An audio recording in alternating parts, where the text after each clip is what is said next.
Assalamualaikum warahmatullahi wabarakatuh. Perkenalkan saya Nurul Jana, Guru Bimbingan dan Konseling SMA Negeri 2 Palu, sekaligus mahasiswa PPG dalam jabatan kategori 2 tahun 2022 pada LPTK Universitas Tadulako.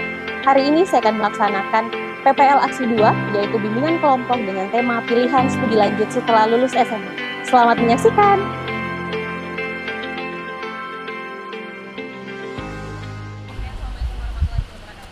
Waalaikumsalam warahmatullahi wabarakatuh.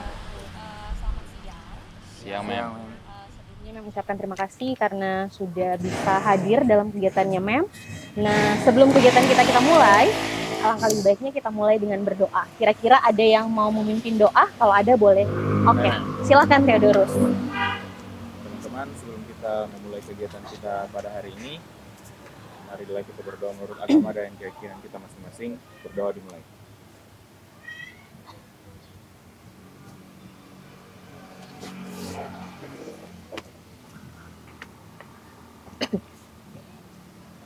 Doa selesai. Oke. Terima kasih buat Theodorus. Sebelumnya Mem mau tanya dulu, bagaimana kabar anaknya Mem hari ini? Semua sehat? Sehat. Alhamdulillah. Oke. Sebelum kegiatan dimulai, mungkin kita perkenalan terlebih dahulu ya. Mungkin anak-anak sudah tahu namanya Mem Nurul Jana. Nanti boleh mungkin dari sisi kanannya Mem diperkenalkan namanya, nanti lanjut sampai di sisi ujung kirinya Mem. Boleh? Boleh. Oke, silahkan. Nama saya Cipta Utang. Oke. Dilanjutkan yang sampingnya. Perkenalkan, nama saya Theodorus Dwi Putra. Selanjutnya. Kenalkan, nama saya Andi Muhammad Dafi. Oke. Kenalkan, nama saya Dirga Putra. Silakan. Perkenalkan nama saya Camyani Dutari. Perkenalkan nama saya Revi Faradila. Perkenalkan nama saya Fatina Lutfia Munir. Perkenalkan nama saya Nini Saskia Ramadhani. Nah, hari ini kegiatannya Mem itu namanya bimbingan kelompok. Kira-kira anak-anaknya Mem ada yang tahu nggak sih apa bimbingan kelompok? Ada? Belum ya? Mungkin ini kegiatan bimbingan kelompok pertama ya. Jadi Mem jelaskan sedikit di mana bimbingan kelompok itu adalah kegiatan yang dilakukan secara berkelompok dengan memanfaatkan dinamika kelompok dengan tujuan mengembangkan perkembangan para peserta didik secara optimal. Nah, itu yang dimaksud dengan bimbingan kelompok yang kita adakan hari ini. Nah, selain itu, bimbingan kelompok itu punya tujuannya apa? Supaya anak-anaknya Mem, peserta didik itu mendapatkan banyak informasi. Dan yang terakhir dalam bimbingan kelompok itu menggunakan beberapa asas. Karena dalam BK itu asasnya banyak, tapi di bimbingan kelompok hanya 3, yaitu asas kesukarelaan, keterbukaan, dan kerahasiaan. Jadi, Mem harap anak-anaknya Mem berdelapan ini semuanya dengan sukarela, dengan rasa terbuka untuk mengikuti kegiatannya Mem, dan insya Allah kalau misalkan dalam kegiatan ada hal-hal yang bersifat rahasia, hanya kita yang tahu. Itu ya. Jadi itu yang perlu kalian tahu terhadap bimbingan kelompok. Nah, dalam bimbingan kelompok itu ada namanya pimpinan kelompok dan anggota kelompok. Untuk kegiatan hari ini, pimpinan kelompoknya itu Mem sendiri. Nah, anggota kelompoknya kalian berdelapan. Jadi siswanya Mem semuanya anggota kelompok, Mem pimpinannya. Jadi semua yang atur kegiatan ini ada di tangannya Mem. Seperti itu ya. Nah, oke. Untuk bimbingan kelompok hari ini itu Mem memilih tema tentang pilihan studi lanjut setelah lulus SMA. Kenapa Mem ambil tema tersebut? Supaya harapannya Mem, kalian kan masih dari kelas 10 nih. Jadi punya persiapan yang matang, nanti pas kelas 3 sudah fix pilihannya. Seperti itu temanya. Terus tujuannya seperti yang Mem katakan tadi, bahwa anak-anaknya Mem bisa memahami tentang pilihan studi lanjut, juga bisa merencanakan dengan baik studi lanjutnya untuk masa depan. Seperti itu ya. Kegiatan kita atau kegiatan bimbingan kelompok hari ini kita laksanakan kurang lebih 45 menit ke depan. Jadi selama 45 menit ke depan insya Allah kegiatan kita akan terlaksana. Bagaimana anak-anak, siap semuanya? Siap. Oke. Sebelum dimulai kegiatannya, Mem lihat masih agak tegang.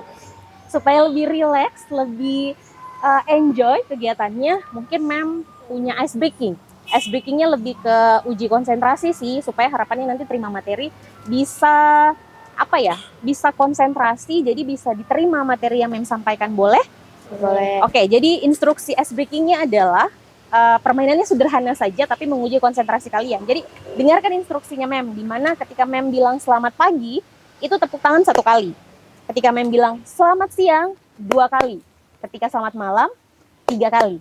Oke, jelas? Selamat pagi 1 kali tepukan. selamat siang 2 kali tepukan, dan selamat malam 3 kali tepukan. Jadi perhatikan instruksinya, Mem. Boleh dimulai? Boleh. Oke. Selamat siang. Selamat pagi. Selamat malam. Selamat pagi. Siang. Malam.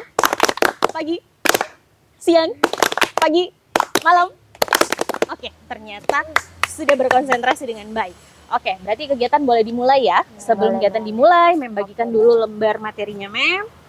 Boleh mungkin di-over ke temannya.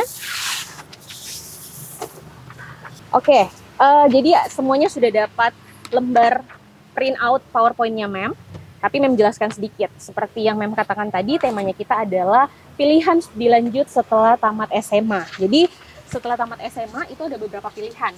Ada 3 ya. Pertama, mau lanjut studi lanjut. Yang kedua, mau bekerja. Atau yang ketiga, mau memilih menikah.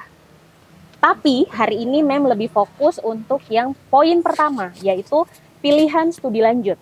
Nah, dalam pilihan studi lanjut mungkin Mem lebih pengenalan awal. Studi lanjut itu ada beberapa tingkatan dan ada beberapa pilihan. Yang pertama mungkin pernah dengar kata atau statement D1, D2, D3, sama S1. Pernah? Pernah ya. Nah, jadi Mem jelaskan sedikit. D1 itu kuliah dengan menempuh waktu perkuliahan 1 tahun. Namanya itu diploma 1. Nah, kalau D2 itu menempuh perkuliahannya selama 2 tahun, namanya diploma 2.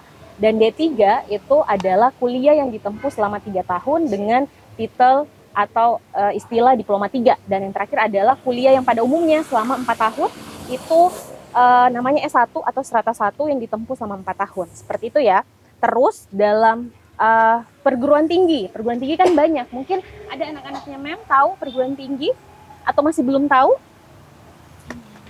Belum ya, masih geleng-geleng. Oke. Perguruan tinggi mungkin cuma taunya Unpad. Tahu Unpad atau ada yang tidak tahu Unpad? Tahu. Oke, tahu ada Unpad. Jadi Mem jelaskan sedikit, perguruan tinggi itu terbagi sebenarnya banyak, tapi Mem di sini fokusnya 2 perguruan tinggi terlebih dahulu karena kita terikat oleh waktu. Yang pertama adalah perguruan tinggi negeri dan yang kedua adalah perguruan tinggi swasta.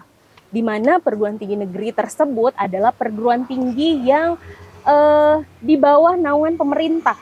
Jadi segala aturan, sistematikanya itu diatur oleh pemerintah. Nah, kalau perguruan tinggi swasta itu di bawah naungan perseorangan atau kelompok. Nah, selanjutnya untuk kalau tadi kan sudah di universitasnya. Nah, seperti tema yang Mem sampaikan adalah gimana sih memilih supaya perencanaan kalian untuk studi lanjut itu bisa mantap.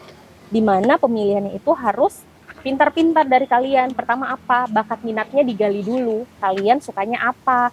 Terus cita-cita ke depannya mau ke dunia pekerjaan seperti apa?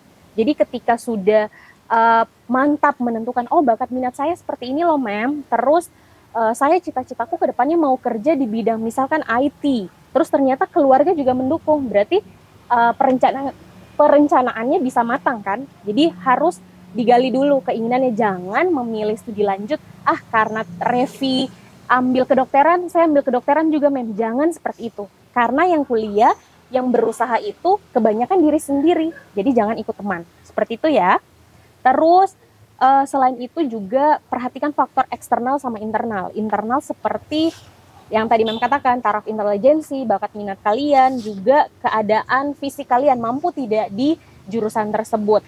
Terus kalau faktor eksternal lebih ke finansial. Jangan memaksakan. Kalau misalkan finansial keluarga mungkin ada kemampuan yang agak di bawah atau di tengah-tengah, itu disesuaikan juga dengan jurusan kuliahnya nanti. Jangan kemampuan orang tua itu mungkin mohon maaf misalkan tidak mampu untuk membiayai bidang kedokteran. Kalian maksa, saya tidak mau saya tidak mau Pak, saya mau kedokteran.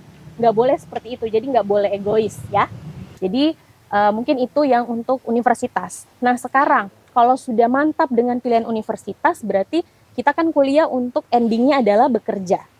Bekerja, usahakan kalau memang bisa sejalan sama bidangnya kita. Tapi kalau memang lapangan pekerjaannya susah untuk yang linear, mau tidak mau kan agak belok kan. Misal yang anak hukum tiba-tiba kerjanya di bank, tapi sebenarnya dia maunya tetap di linear bidangnya, tapi ternyata lapangan pekerjaan yang tidak tersedia.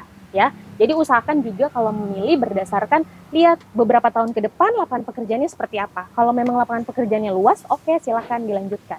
Seperti itu ya. Oke, mungkin materinya Mem cukup. Kalau misalkan ada yang mau bertanya berdasarkan materi yang Mem sampaikan, boleh acungkan tangannya. Wah, ada dua, dari sisi kanan dan sisi kiri. Mungkin Mem ke sisi kanan dulu boleh. Ini atas nama siapa? Davi ya Iya. kalau Mem. Oke, silakan Davi. Mem, bagaimana jika kita sudah punya rencana studi lanjut habis lulus SMA, tapi orang tua bertentangan dengan pilihannya kita? Itu bagaimana, Mem? Oke, Davi bertanya sama Mem, bagaimana kalau misalkan pas kelas 3 saya sudah fix Mem, fix jurusan ini, fakultas ini, tapi ternyata bertentangan atau tidak direstui orang tuaku, itu bagaimana Mem? Oke, kalau dari Mem, sekarang kan masih agak panjang waktunya, jadi mulai sekarang komunikasi terus sama orang tua, sampaikan alasannya kenapa pilih jurusan tersebut. Terus kasih pandangan ke depannya, mah, pah, kalau saya ambil jurusan ini, nanti saya lulusnya bisa jadi ini. Tapi kalau misalkan masih belum, bahasanya direstui, kalau Mem, karena waktunya masih panjang, Davi boleh coba terus untuk komunikasi, agar supaya keinginannya bisa direstui, karena apapun yang direstui orang tua insya Allah lancar, tapi kalau apapun yang tidak direstui pasti tantangan atau kerikil-kerikilnya itu lumayan terjang. Oke, selanjutnya dari sisi kirinya Mem, ada ini setahunya Mem namanya Revi. Oke, silakan Revi.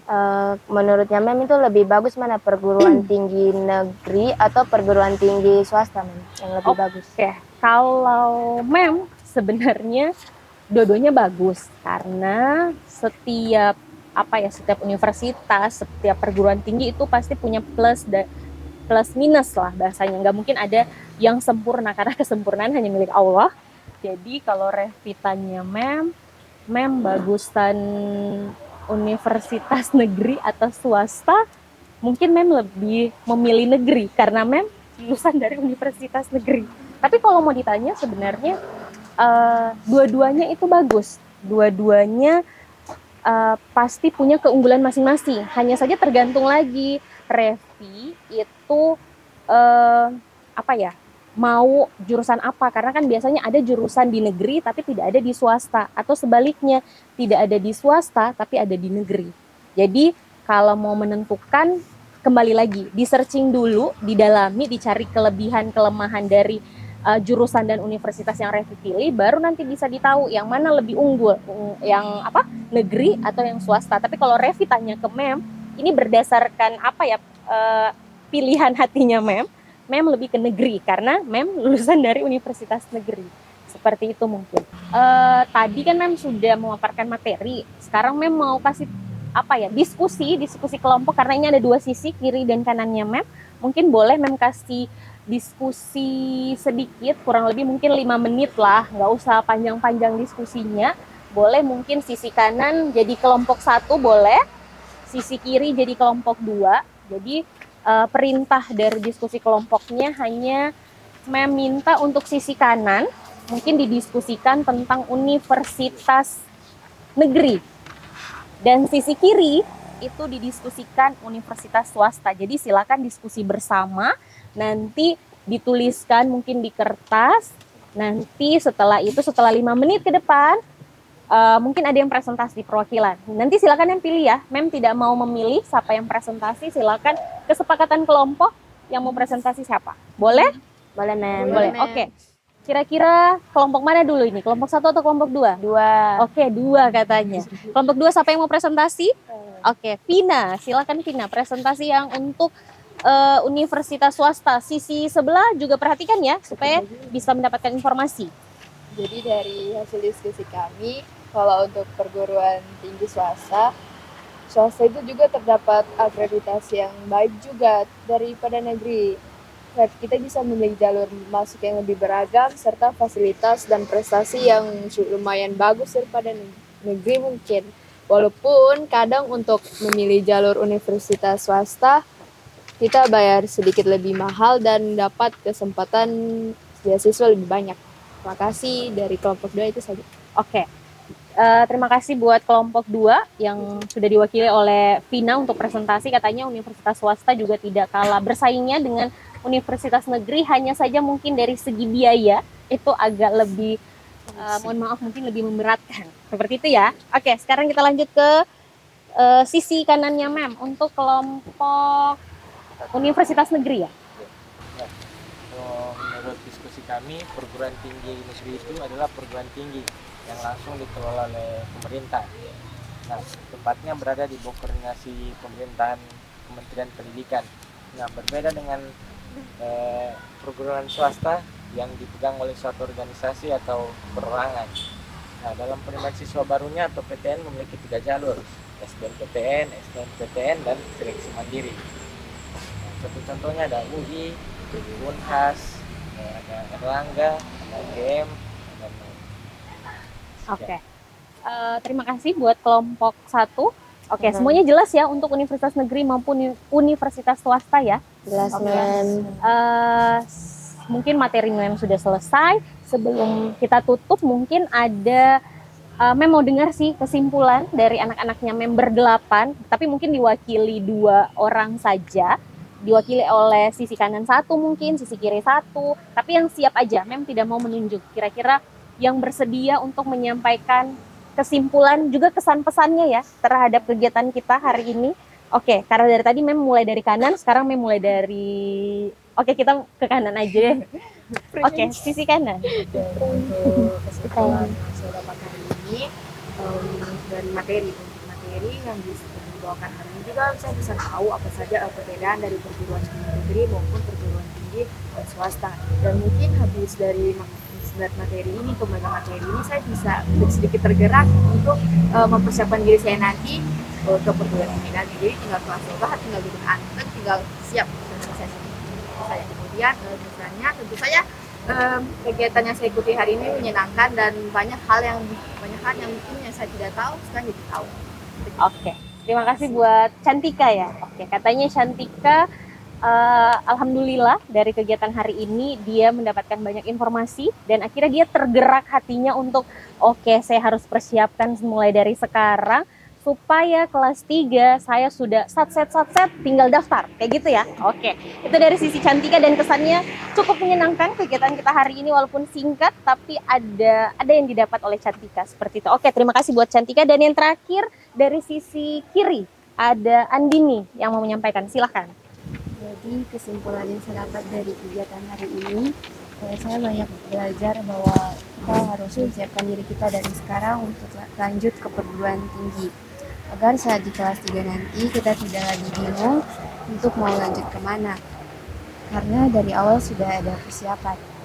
Kesannya tentu sangat menyenangkan karena banyak pengetahuan yang belum saya ketahui dan sekarang saya menjadi tahu.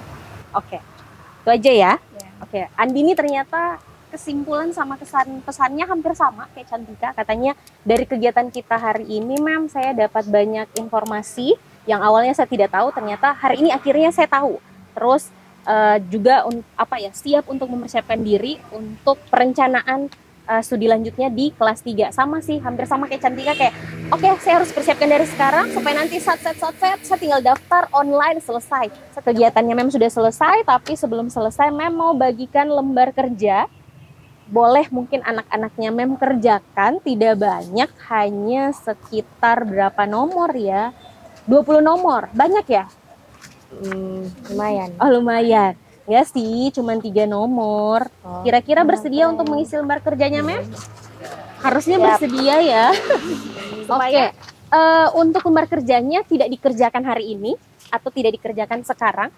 Boleh mungkin dikerjakan setelah, ini kan sudah mau pulang, jam pulang sudah mau bel pulang sudah mau berbunyi. Jadi mungkin tugasnya boleh dibawa pulang ke rumah, besok baru dikasih ke Mem. Jadi mungkin kegiatan kita hari ini cukup sampai di sini, tapi sebelumnya karena tadi kita memulainya dengan doa, alangkah lebih baiknya juga kita tutup dengan doa. Sekali lagi, kira-kira ada yang bersedia? Oke, ada. Cahya. Silahkan Cahya. Sebelum menutup kegiatan, marilah kita Berdoa menurut agama dan keyakinan masing-masing. Berdoa dimulai.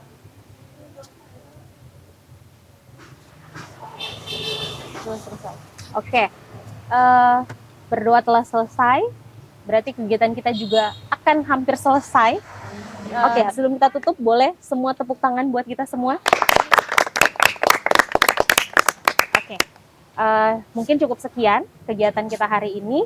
Kurang lebihnya mohon maaf. Wabillahi taufiq wal hidayah. Wassalamualaikum warahmatullahi wabarakatuh. Waalaikumsalam warahmatullahi wabarakatuh.